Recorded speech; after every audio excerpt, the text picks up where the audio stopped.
So, welcome everyone to session 4 of Elevating Educational Design with AI book study. We're going to go ahead and get started.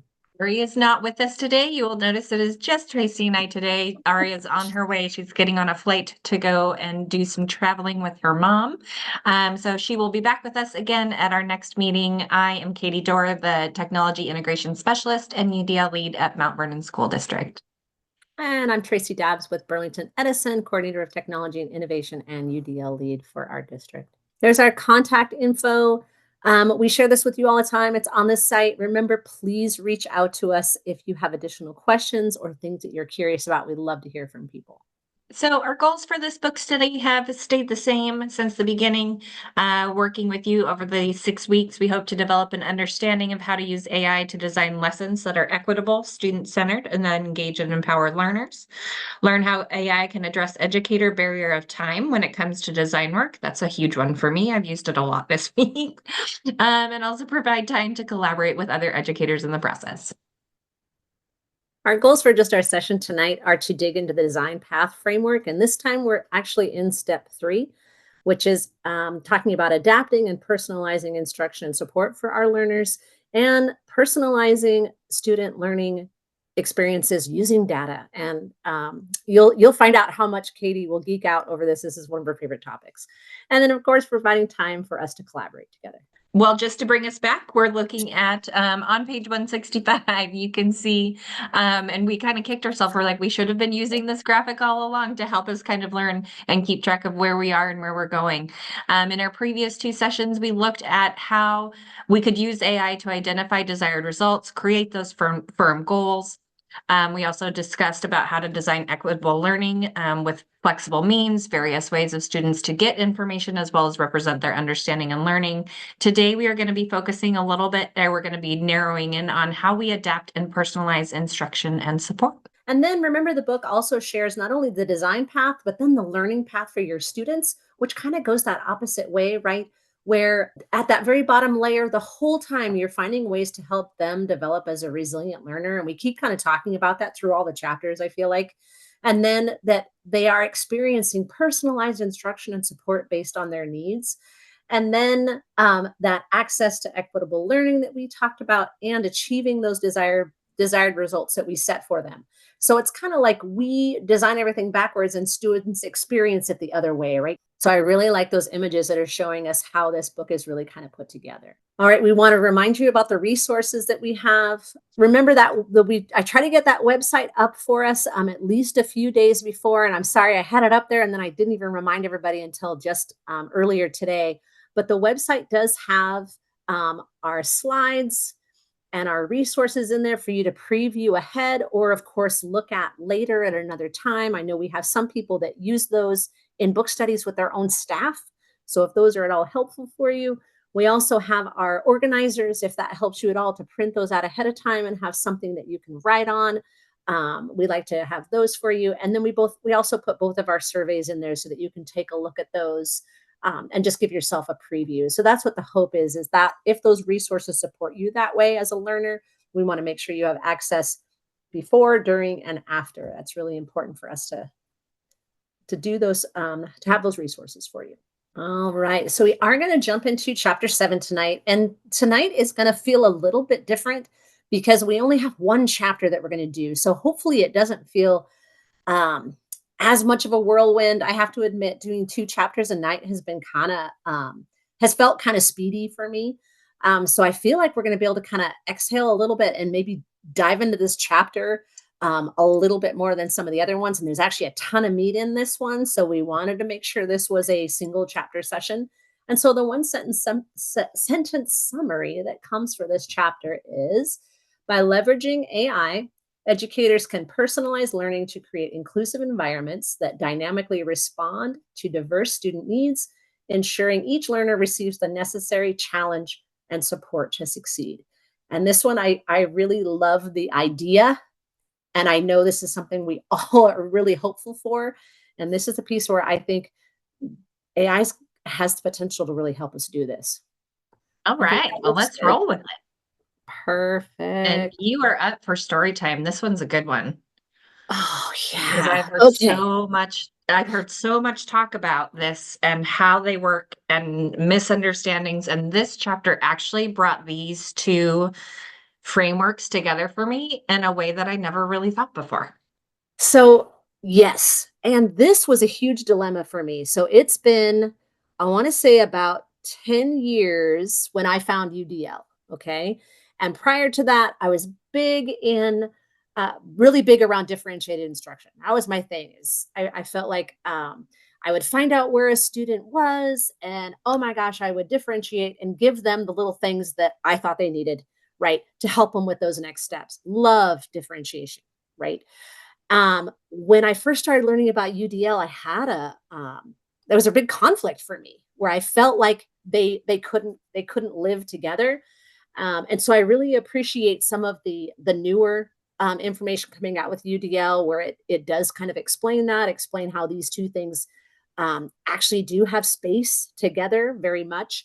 But in the story time for the beginning of chapter 7, they talk about this idea of a family reunion and talking about the idea of bringing these two thought big ideas together. And so differentiated instruction, um, we know that idea, right? Where you do a screener or you find out where your students are. Maybe you use information from a prior year, but you figure out what those students need and then you scaffold for that, right? So I thought that part was very, very interesting in that. And then UDL, of course, we know that collaboration and understanding of our learners, those go together. I do like how UDL kind of releases some of that more for student led and student choice, right? Where I'm still going to make all those scaffolds and I'm still going to have, if it's appropriate, text at different levels, but it opens up more where students then can choose what works best for them, right? So I do love that idea of that different layer of student advocacy and student support. I know in some cases, if your students aren't super familiar, that sometimes you really need to just have everybody try the scaffold to see how it feels or to understand the purpose of it, and not just have it as a pile of papers over here that you never visit. Um, but I love that idea of those really aren't counter to each other, right? Katie, did you want to jump in? Because I know you had some ideas on that one. Well, and I think, oftentimes we think, and I think we talked about this a little bit last time when we came together, is depending on the day and how you're coming in might depend on what you're capable of doing that day.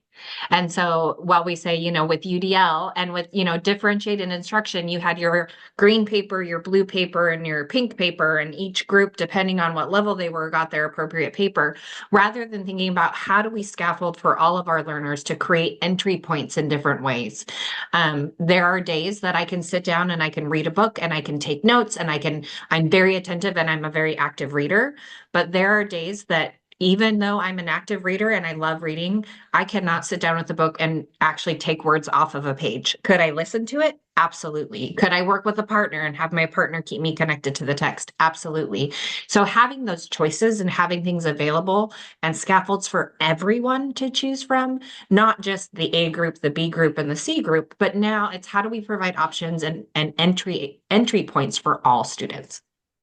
And it's so contextual, right? Like you said, it can be based on the day and how I'm feeling, or it can be based on the content, because we Yes. know and we can't take for granted. And I remember, gosh, I was in a first grade classroom, and oh my gosh, first years of teaching, and oh my gosh, we're going to talk about the beach today because everyone's been to the beach, and we're 15 minutes away from the beach, right? I mean, and so I, of course, just had all these assumptions, but I had more than half my class that had never been to the beach, had no idea what I meant by beachcombing, had no idea about tide pools, right? So we have to be really careful of the assumptions that we make.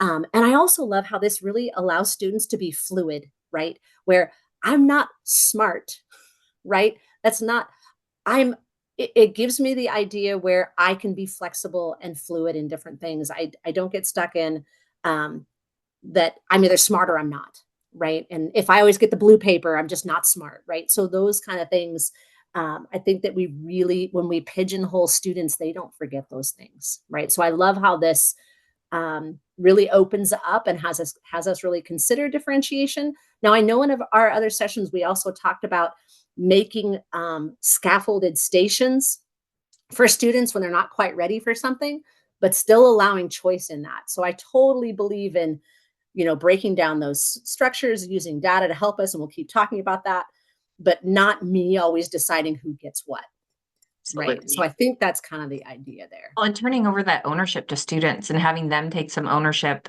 And as we talked about last week as well, it does require training. Students don't, they don't naturally come in and look at a pile of 4 different choices and know what's going to work best for them. They have to be Exactly. given experience in each of those choices before they can make that choice for themselves and then have some time to reflect afterwards. Was this a good choice for me today? And tomorrow, will I make a different choice or not? All those scaffolds, right? Those organizers, you just don't automatically know how to use them. So, in order to know where we're going, we have to start with some data, and we need to use data to drive our instruction and our instructional decisions that we're making in our classroom. I see a lot of people, and I'm kind of known for doing a lot of our data work for our district, and we actually just did our state assessment data presentation to our school board last night. And some people think of me, and they think data is a 4-letter word. And when we're just looking at data, we're not talking about just that state assessment overview. How did they do on the SBA? When we're talking about assessment and we're looking at data, we have to be thinking about how do we use data every day with our students to really drive not only how our students are learning, but how do we design with intention? So we need to think about where our students are coming from. What is their background knowledge? What are they coming to us with? In order to be able to design points where we can have check-ins with them to see, are they understanding the content? Do we need to be more flexible? Do I need to make a shift? So we need to have those check-in points with our students as well, but you really need to be intentional with that design.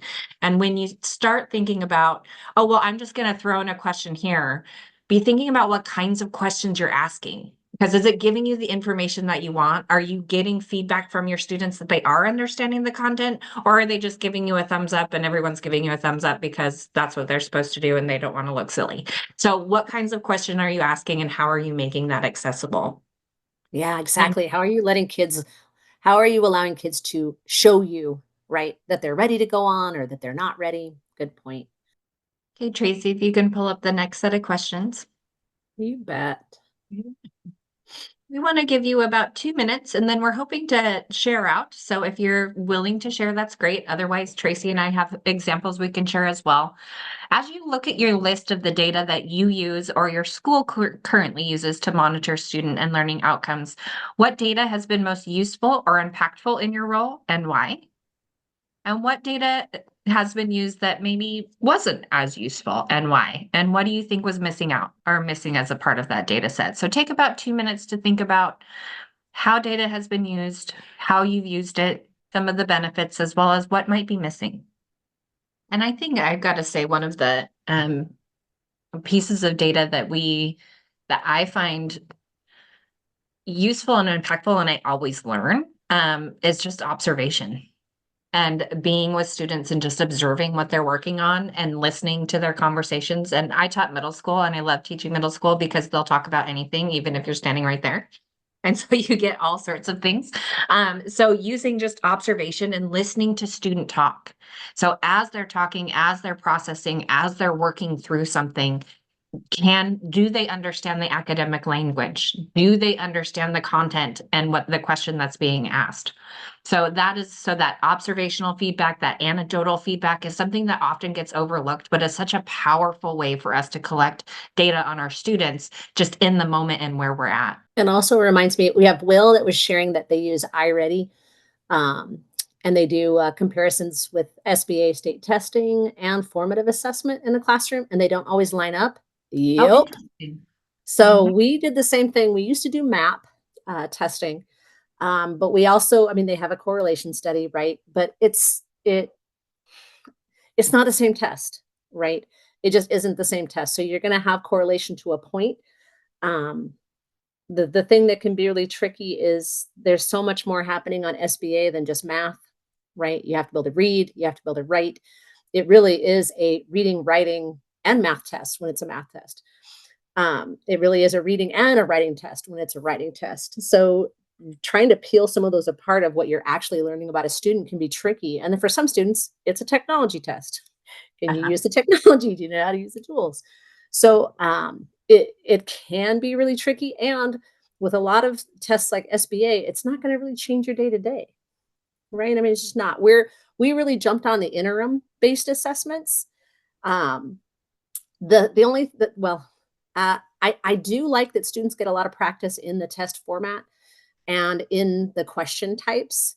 But I know we also have to be super careful with how much time we're dedicating to some of these. So that's kind of always a tricky piece. But I love your point, Katie, is um, with the specific targets that I have, the learning progression that I have going on in my classroom, it's that anecdotal, quick check, those different things that are going to inform me in the moment, right? Right. A lot of the iReady and the state testing, it seems like a bigger focus, right? I'm going to find out, gosh, it's just I got to figure out something with fractions for this crew. I can tell it's bigger picture stuff. So I think it's really powerful for us to find out, what are we trying to learn? What is this assessment really telling me? But gosh, if we're not using some layer of assessment, even if it's just observational, I'm not quite sure how people are picking what they're doing. Tracy, I'm glad you brought up interim assessments as well. And I know when they first came out, it was like this very secretive thing. You could only give it in a secure environment. You couldn't release test questions and you couldn't print anything out. And they have since changed that and opened that up, which has been very nice. And so with a lot of my teachers, when we talk about interim assessments, we often, if it's math, I do encourage them to be on the computer because sometimes it's a technology test and figuring out how to graph is not a skill that that all students come with. But also just as a resource for teachers to look at the questions.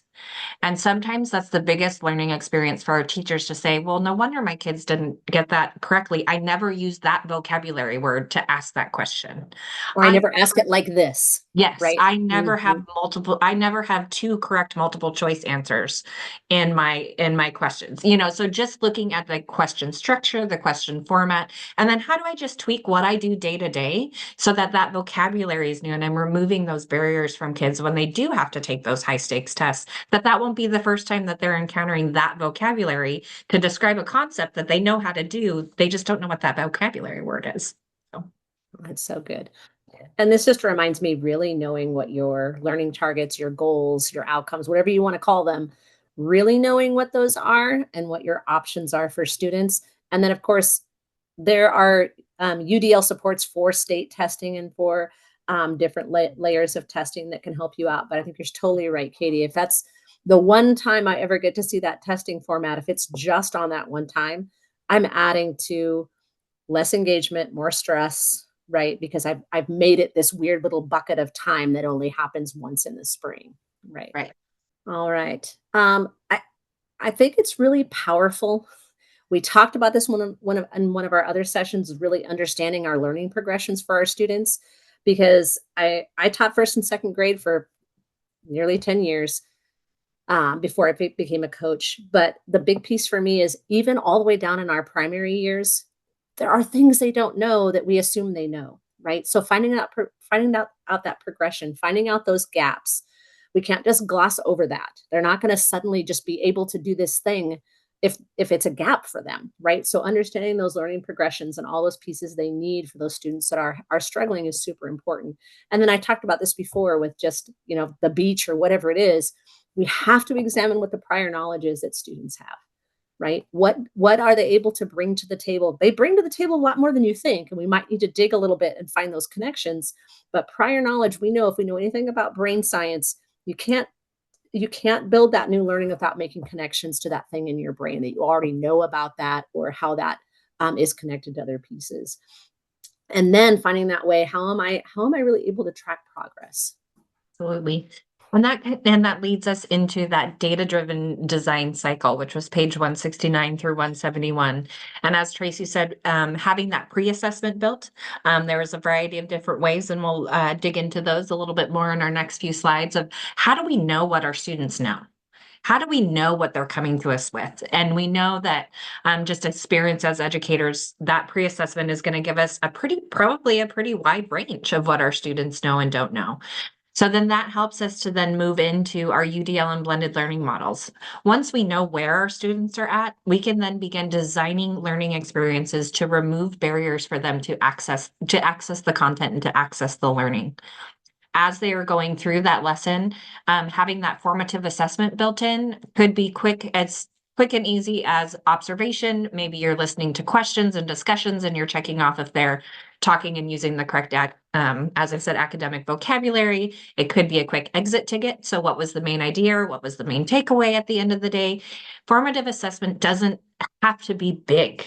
It doesn't have to take a lot of time. It doesn't have to be, and when we say the word assessment, oftentimes people get like, oh, but I don't have time for that. But it's what we should be doing all the time, checking in with our students along the way to see who's getting it, who still needs some gaps that need to be filled, and how can we then differentiate and personalize to help students who have some of those gaps or to help students who already got it and need to be challenged further. So really being able to understand where our students are at in that progression. And then that overall summative assessment of, how are they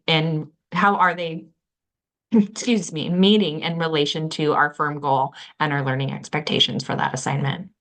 I love on page 171 and 172 that they give us like really concrete strategies of how you would do some things you would do to access prior knowledge for your students. And I bet a bunch of these are ones you already know or ones you use. And I love the idea of if I was going to use a quick write or a free write, and maybe maybe we're learning about plot in ELA, right, for stories. I could have AI help me with some free write activities or prompts or different things, right? I could come up with some too. But then, I wonder what AI would say of, hey, what are some quick write prompts for this age of student? We're really trying to think about plot in stories. And how would this help me to figure out just some of their prior knowledge on this content, right? So using these strategies, but then getting a little AI support on how you could craft those and not have to make those up yourself all the time. So I appreciate just those list of, oh gosh, I've done those ones, but I hadn't considered that one. So there's some great strategies that they outline on those pages. And then it dives into formative assessment strategies. And on page 175 and 176 gives you a list of a variety of different formative assessment that you can use within your classroom. A couple of them I found really creative one. I was working with a teacher earlier this year. And so part of her formative assessment on group discussions is we're a Canvas district. We've just adopted Canvas. And so that group of students opened up their laptops and created a video of their discussion and their conversation. And then they submitted the video. So the teacher then just has to go back and listen to the group discussion. So then she can then check in, even if she doesn't get to sit with every group, she can listen to every group discussion. So the Tell Me How video, giving students chances to explain and verbalize their understanding, or even just recording a discussion between students to see where they're at in their learning progression. The other one that really stuck out to me, because I can't tell you as an ELA teacher how many hours I have spent on trying to create exemplars and non-examples and good examples of what so students can practice scoring rubrics and then practice in giving peer review and peer feedback. So when they look into and when they talk about that error analysis, that kind of reminded me of how AI could really be helpful to create some of those exemplars for you. And rather than having to write them all myself at what would be a level 1, what would be a level 2, what would be a 3, and what would be a 4, according to the rubric, AI can do that for you. And that would have saved me hours of time. So there's a variety of different formative assessment strategies that are listed in here that you could use directly from there or just put in different standards or texts as well. I like that. I like that. And remember, there's a lot of digital tools that can help you with things like quick polls or quick quizzes, right?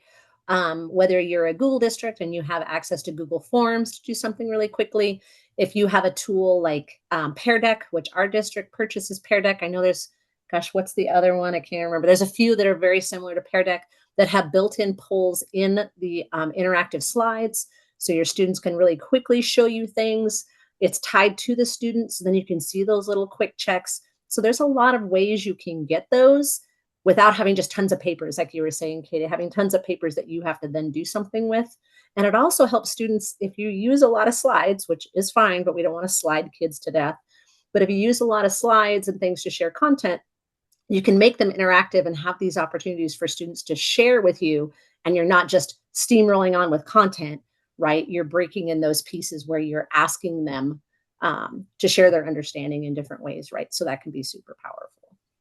Well, and I'll piggyback on that one, Tracy, for Pear Deck, which we found has been great for a lot of our students who are not necessarily comfortable interacting and speaking out in front of a large group, but feel comfortable being able to share. So there were times when teachers are like, I don't know what they know because I have a hard time getting things out of them.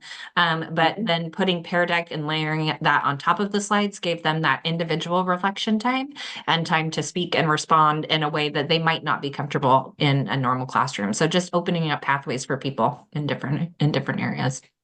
And there is a free version of that if your district doesn't pay for the premium. I know it doesn't have all this stuff, but there are some parts in just the free version that you can look at too. But that is a super great support. So Yeah. this we talked about this at the beginning when we were really diving into the story at the beginning. So she dedicates a bit of time on page 176 about differentiation, right? And this is that idea that the data is going to help you find out where students are on that learning journey, right? If you're doing some math activity and you've done a pre-assessment and then you know where students are, and this is going to guide you on how to differentiate, right? It's not that you're going to make them have the dumb page or the easy page every time, but you're going to make sure you have those opportunities and you're going to give students those entry points. You're going to give them those paths where they can practice what they need to practice, right? I love how it also, we talked about this in our session before, that you can make those differentiation stations, right, of the different levels to really help students and give them a chance to be able to participate and make progress toward that goal, right? So I love how you can really be responsive. You can change the pacing of those activities.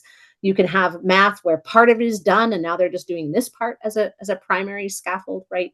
Or for those students that totally get it, you can have AI help you with a more challenging layer, right, of that same goal or concept, but you can take them to that next layer. So we're still differentiating for our students. We're just giving them options at some point where they do get to select some of those entry points. So we've touched on it briefly, just the AI integration and how can AI help us with those pre-assessments on prior knowledge as well as formative assessment. So if you look back on pages 171, where we listed out those were your pre-assessment strategies, and then also on page 175, where it outlines some of the um, formative assessment strategies. So I just wanted to share with you a couple things. We didn't take too much time because I was using it to help me work today. So one of the things I was looking for and started playing with was it's a free tool called Diffit.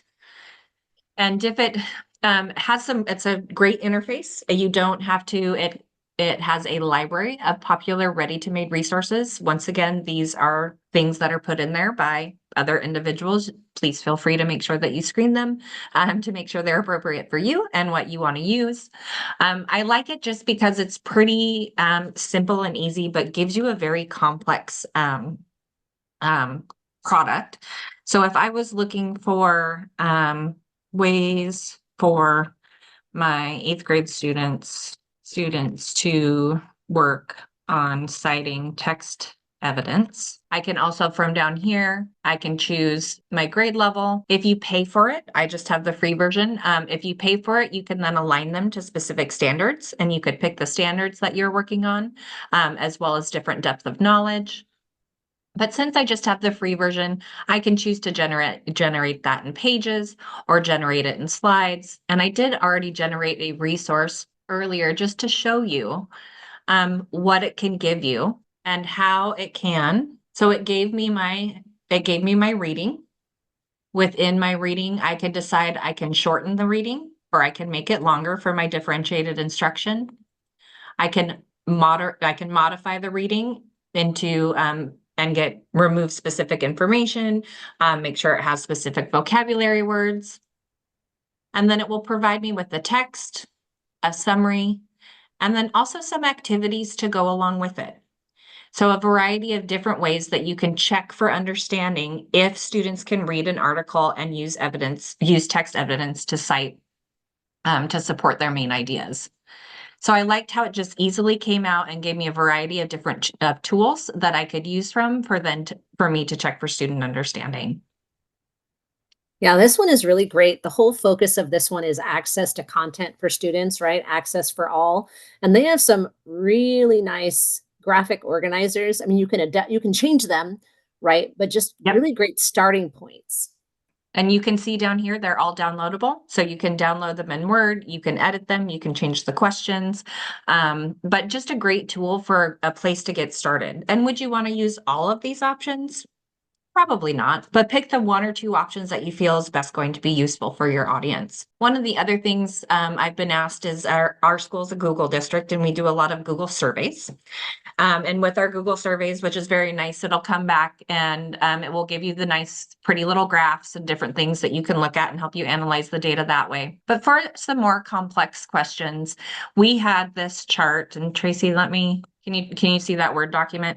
So in this Yeah. question, we had parents respond to us asking what was most important for their students in ELA. And we were curious, just as a priority, what is their priority? And so one tool that I found that works really well when you're looking at analyzing data, and that quick formative assessment, if you give your students a question and it can come back and analyze data, is it's called Claude, and it again is free. You only get think you get 10 to 20 questions a day, and then every 24 hours, it will then repeat. So I just put in the prompt, what does this data tell me that's most important to parents? I took a picture of the graph, and Claude is able to analyze graphs and other things to tell me what is the top priority. So it shows me that the top priority for all of our parents was strong reading comprehension. Second was written communication and analyzing thinking critically. And then as well as what are some of the lower priority areas, and then gives me an overall emphasis and a summary of what parents are thinking within our ELA curriculum. So a great tool just to analyze data sets. So if you are using Google Forms or you are using polls or other digital tools, this is a great way for you to easily pull large data sets together to analyze and then prioritize where you're going. This is a nice one. I'm noticing that a lot of our AI tools, they have a light version, right? Yes. The thing that you have to watch for is they do update and change what's behind the paywall pretty frequently.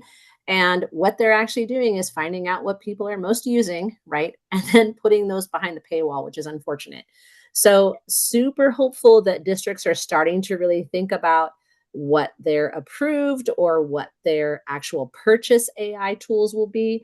Burlington's also a Google district. We actually get Google Enterprise or whatever they're calling it now, which is the paid version of Google, right? So it gets us Gemini with all the pay features.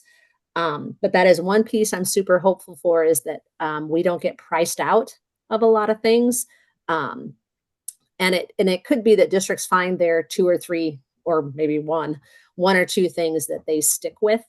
But right now, all these companies are really finding out what people are using the most, right? So those are those interesting pieces. But it's interesting when you put a prompt into Claude, you put that same prompt into Gemini, you put that same prompt into GPT, right? And just see what the differences are that you get.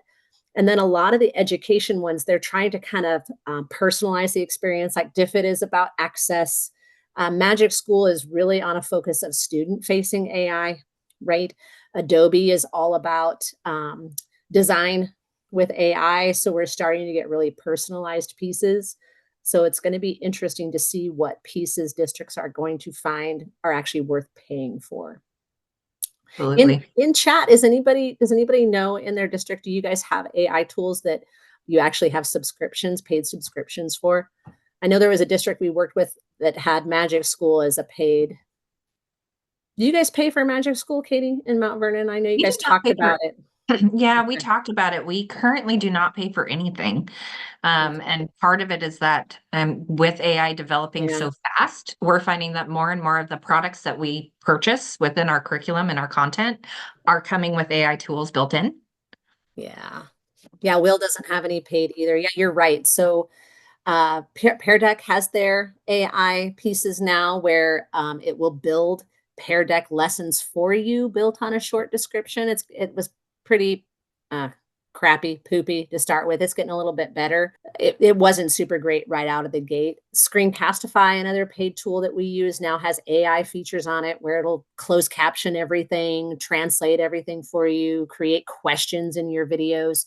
So you're right. I'm seeing a lot of that too. And then all the Google Suite tools, right? Docs and slides and everything are bringing that AI on the top of their current product. So maybe that's the way it's going to go is we won't have anything separate, just everything will be AI enhanced.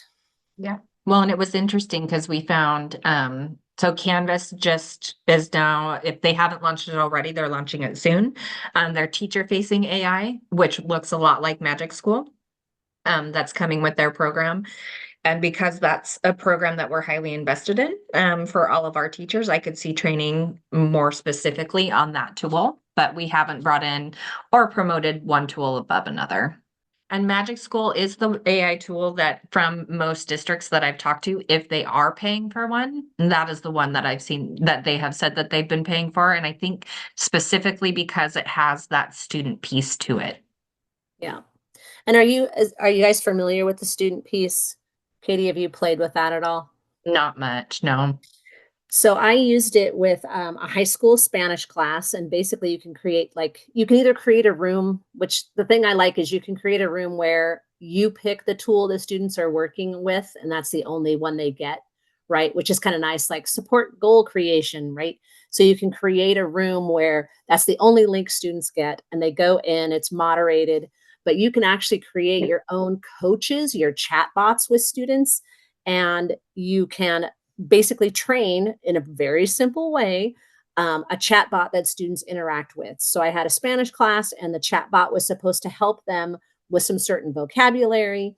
The students were only supposed to speak or type in Spanish with the chatbot, and you can tell it to what level it's supposed to help the students.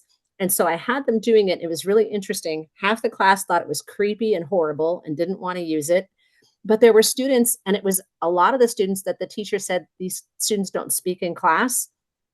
They liked it, right? Yeah. So will these student facing things be a solution for everyone?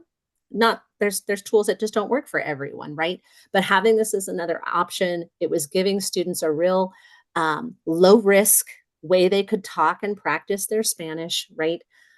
So I'm just really curious how those AI tutors will keep developing, and what the options will be. I do like some of these where you can have students like practice your writing with just this certain kind of feedback, right? So I'm curious how those will keep developing and how, I mean, they're only as great as the student is going to stay with it, right? You still have to have a student be really focused on what they're doing, but they have some really interesting things. And I swear every time I come in here, they have a new Yes. tool that they've created, right?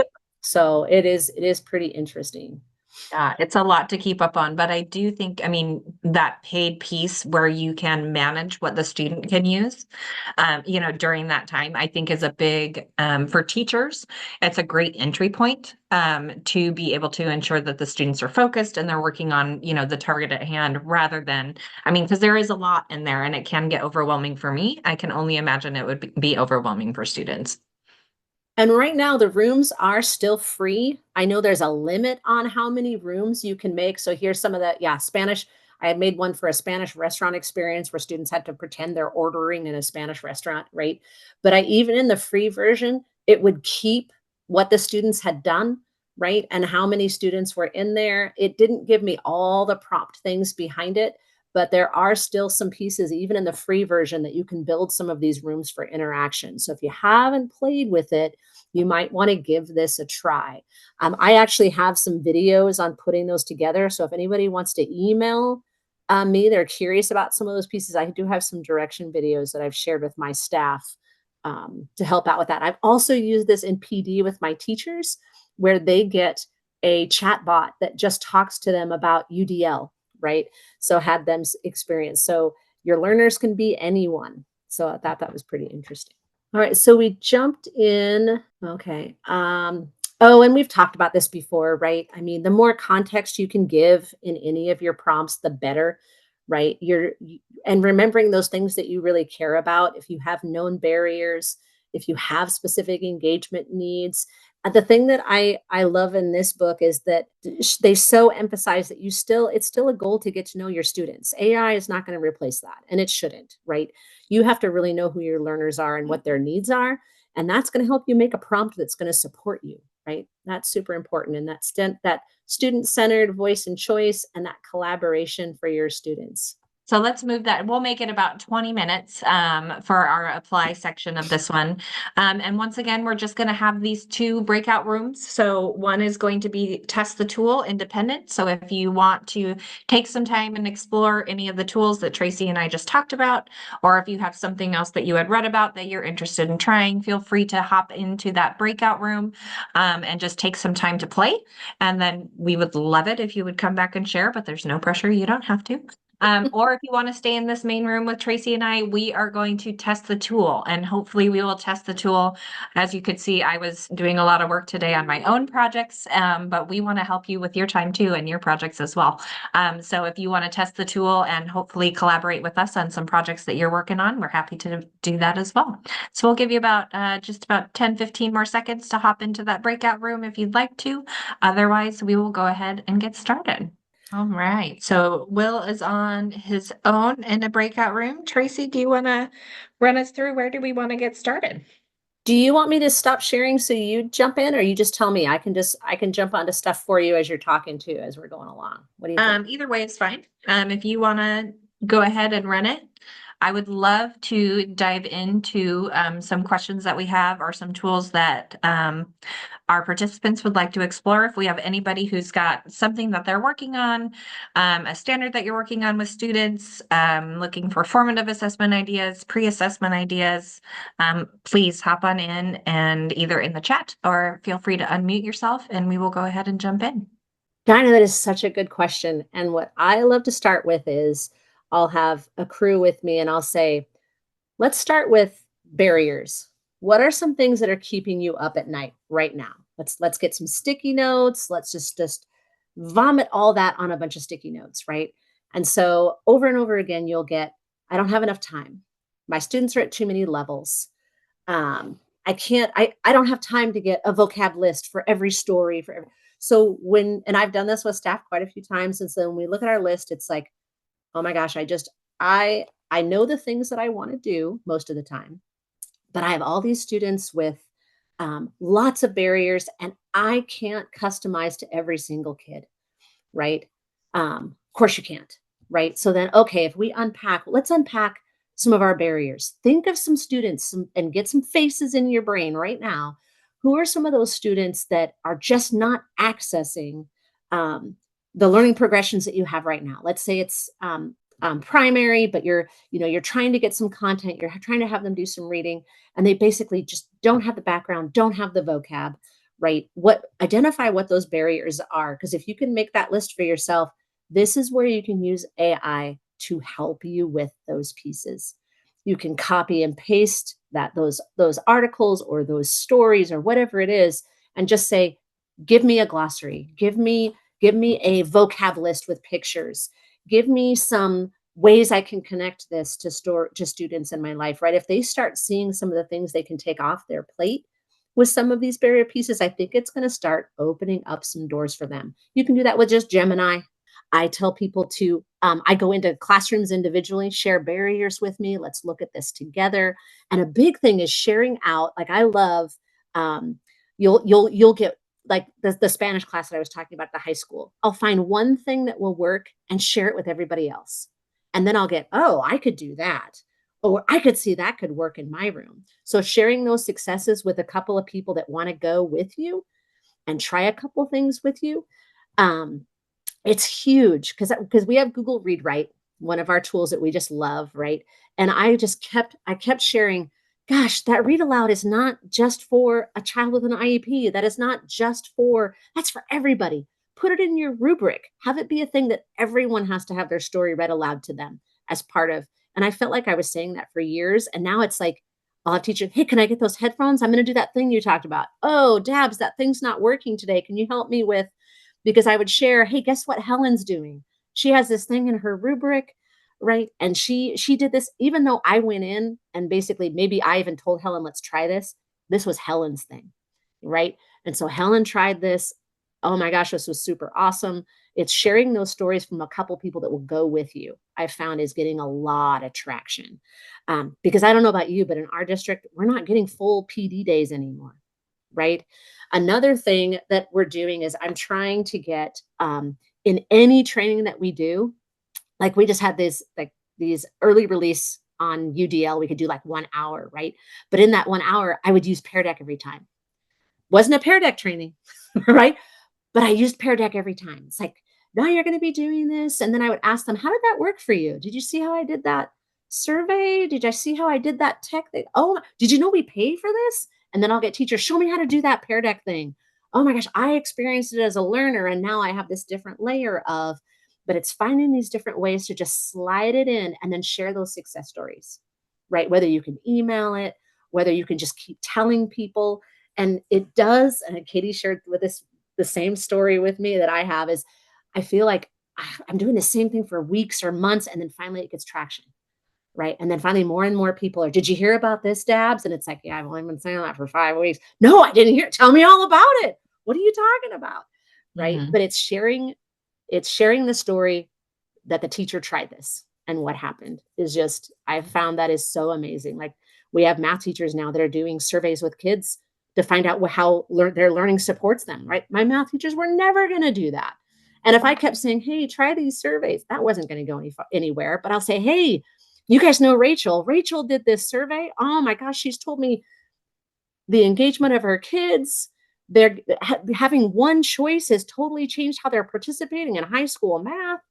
You've got to talk to Rachel about this thing, right? So that's what I found, Diana. I don't know if that helps at all. It does help. And the other thing is, one of the reasons I took this class is I hate technology that we're putting clever boards in preschools. I hate that, and I don't want to sound bitchy, guys, but it is 5:10 No. on a Thursday.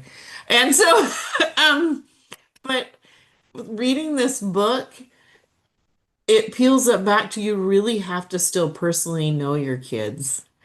And Yes. so that's where I felt like, you know what, this might not be so bad, is because you got to know your kids and have a relationship to Yes. know what they know and how to scaffold the learning. And this AI is what I used to have to use encyclopedias for. Yes. And Yep. now, and it'd take me friggin' days.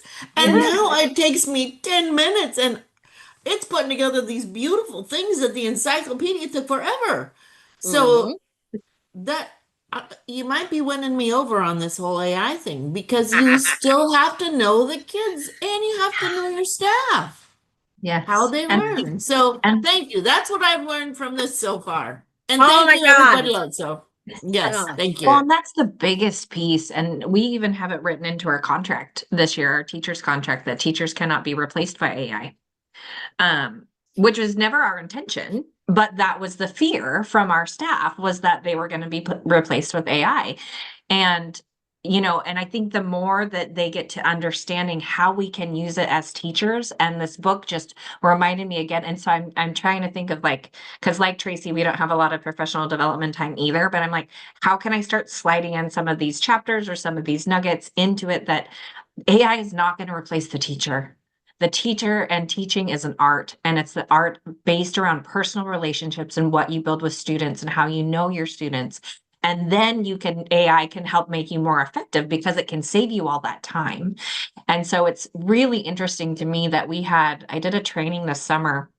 Last year, my teachers were super excited about AI. We had shown them a couple different tools and they tried it and they were super excited about it. And then this summer we came back and had a training and they were creating some theories of action. And I asked them, let's synthesize our group. We can use, some of these tools. And they looked at me and they're like, we don't need to use those tools anymore. And I said, okay, that's perfectly fine. You don't have to. That is your choice. You could use the tools or choose not to use the tools. And so they chose not to use the tools, but then there's a piece of the curriculum that we're piloting that we didn't purchase that is all AI and AI graded and feedback. And they love it. And they love it because it's saving them time.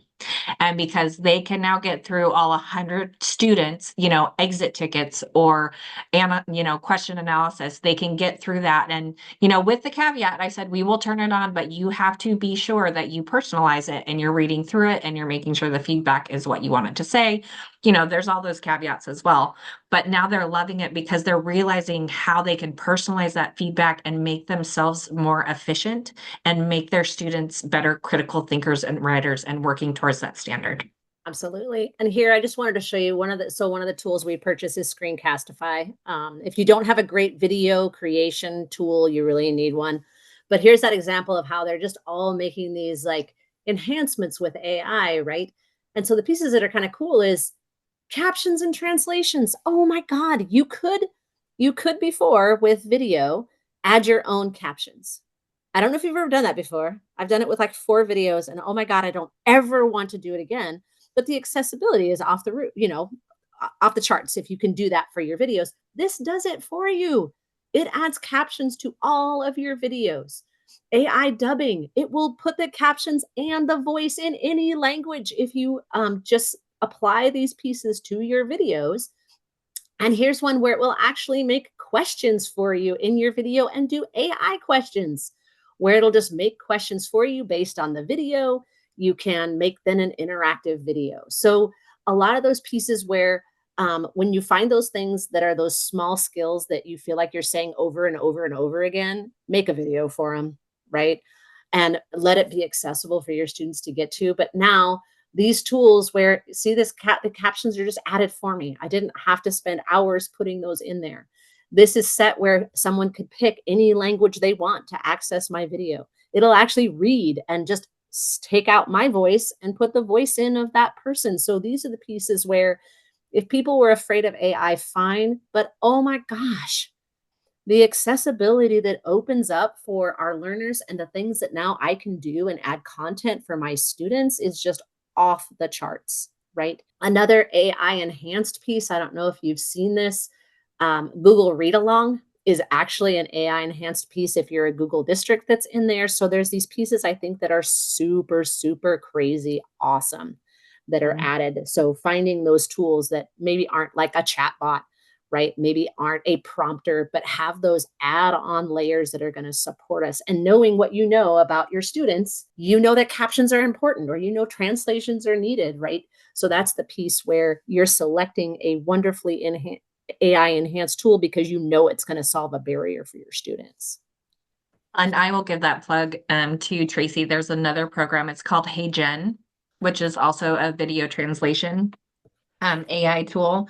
And my district actually purchased it for myself because I create a lot of different training videos, not only for staff, but also for families.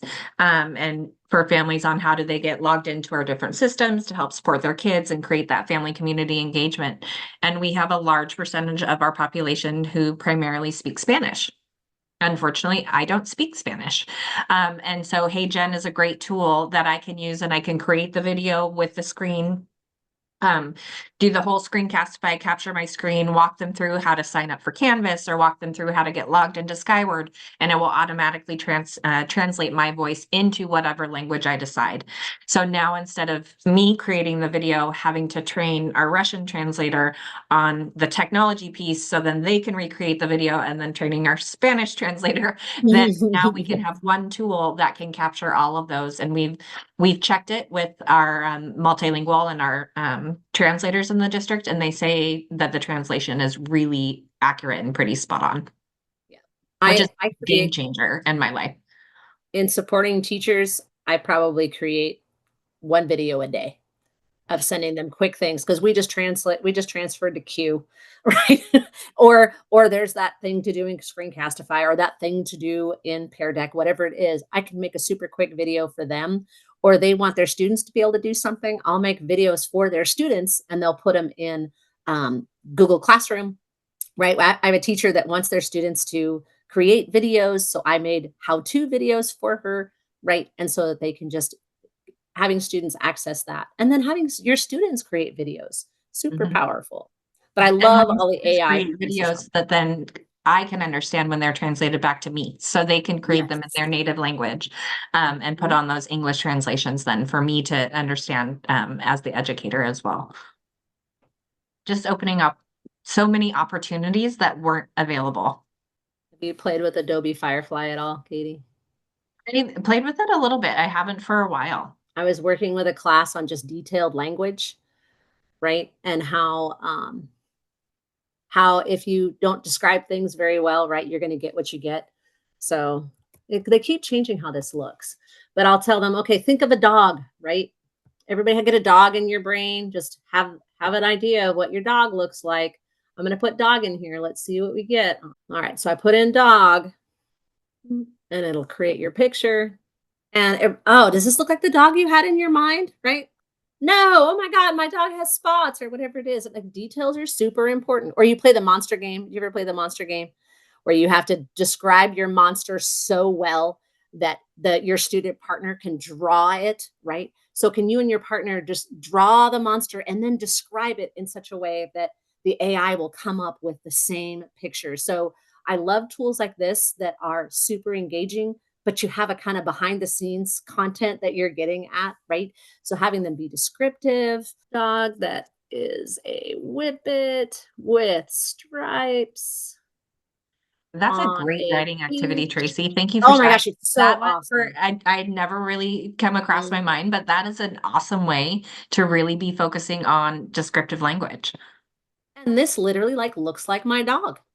Right? So the more you can like really get your details, it'll take Spanish, right? So I had students practicing their Spanish. We have a dual language school.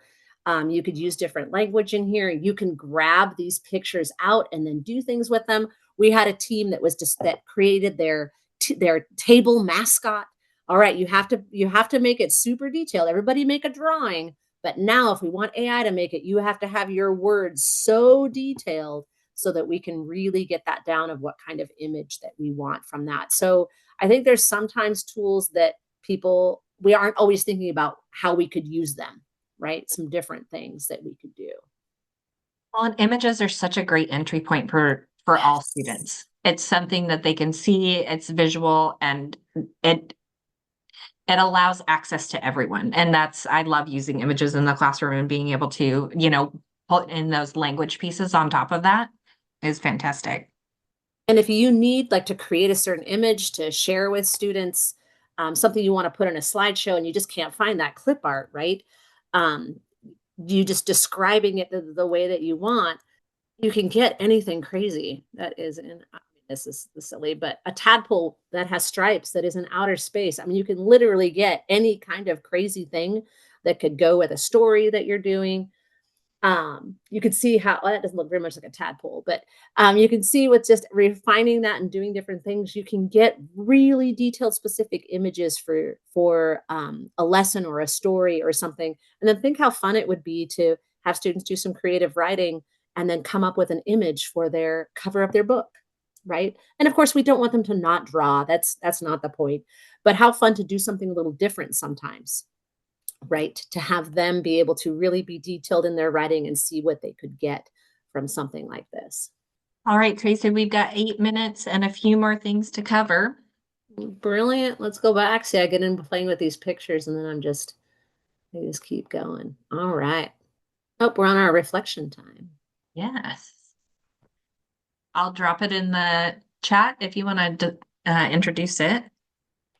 Perfect. So I know we always run out of time for this, but we want you to take a moment now. Let's reflect, think about all the chats that we've had, the things that we've shared with you. We're not going to take 6 minutes. I don't think we have time for that. Should we just take like 2, 3 minutes? We're going to Two take or three. 3 minutes. I'm going to bring the Padlet up here. Yep, the link is in the chat. But add some things to Padlet. What are your takeaways from this chapter? And then after 3 minutes, we'll do a group discussion and hopefully have some people that want to share out. Did we not get the? We are going to have to put it into chapter 5. So just if you click the plus right underneath chapter 5, you can Yes. add some things in there. Ari was the owner of our Padlet. So Tracy and I don't have the power to add chapter 6. But if you want to put it under chapter 5, we can take a look at that. And just put in your heading that it's for chapter 7. And as we wrap up, anything, Will, you had some time to explore a couple tools on your own. I hate to put you on the spot, sorry. But is there anything you wanted to share with us? Something you played with, something you liked, that you found, or? Anybody that wants to bring stuff up. Yeah, I was using the DFIT app, and I was actually doing a couple teacher observations this week. And so I was looking at their lessons that they did and put them into the DFIT app and seeing how you can change. And then I liked it because then it would present it and you can make it more complex, less complex, make the reading level higher or lower, just with one little click of a button. So that was really easy because the teachers have such great different levels of complexity in their classes. So I like this app. I'm not sure which ones are the pay features and which one aren't, because I'm on the 14-day free trial right now. Oh, gotcha. Yeah. Well, and I found, what was it? Is it Newsela, Tracy, that we used to pay for because it did all the differentiated articles and you could get articles and it was nice that it had all the articles curated in one way. And I found as soon as AI came out and Newsela was figuring out that people could do the same types of things for free, they started adding a lot more tools and doing some more advertising, because now that used to be the thing to get leveled reading and articles and things of that nature, but now there's so many other pathways that you could do that as well. Yes, and that can be super powerful.